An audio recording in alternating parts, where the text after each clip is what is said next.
ఇప్పుడే మనకు breaking news రావడం జరిగింది. తెలంగాణలో ఇంటర్ ఫలితాలు డేట్ అయితే వచ్చేసింది. ఈ నెల 24నే. ఈ నెల 24నే తెలంగాణ ఇంటర్ ఫలితాలు అయితే రాబోతున్నాయి. సో మనం చూసుకున్నట్లయితే తెలంగాణలో ఇంటర్మీడియట్ పరీక్షా ఫలితాలు ఈ నెల 24న ఉదయం 11 గంటలకు విడుదల చేయాలని విద్యాశాఖ మంత్రి గారు అయితే నిర్ణయించారనమాట. మొదటి అదేవిధంగా రెండో సంవత్సరం పరీక్షల ఫలితాలను అధికారులు ఒకేసారి అయితే విడుదల చేయబోతున్నారు. మరోవైపు 10వ తరగతి పరీక్షల ఫలితాలను కూడా ఈ నెల 30 లేదా మే 1న విడుదల చేసేందుకు విద్యాశాఖ సన్నాహాలు అయితే చేస్తుంది. రాష్ట్రంలో ఫిబ్రవరి 28 నుంచి మార్చి 19 వరకు ఇంటర్మీడియట్ పరీక్షలు అయితే జరిగాయన్నమాట.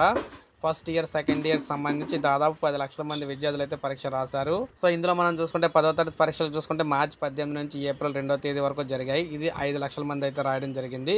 దానికి సంబంధించిన మూల్యాంకనం కూడా పూర్తి అయిపోయింది అనమాట. సో ఇప్పుడు ముందుగా మనకి ఇంటర్ ఫలితాలు అయితే ఇవ్వబోతున్నారు. తర్వాత 10th క్లాస్ ఫలితాలు అయితే రాబోతున్నాయి. సో ఇది మనకి లేటెస్ట్ అప్డేట్. తెలంగాణలో ఎవరైతే ఎదురు చూస్తున్నారో ఫలితాల కోసం, సో వారందరూ ఒక లైక్ అయితే చేయండి. సబ్స్క్రైబ్ చేసుకోకపోతే మన ఛానల్ సబ్స్క్రైబ్ చేసుకుని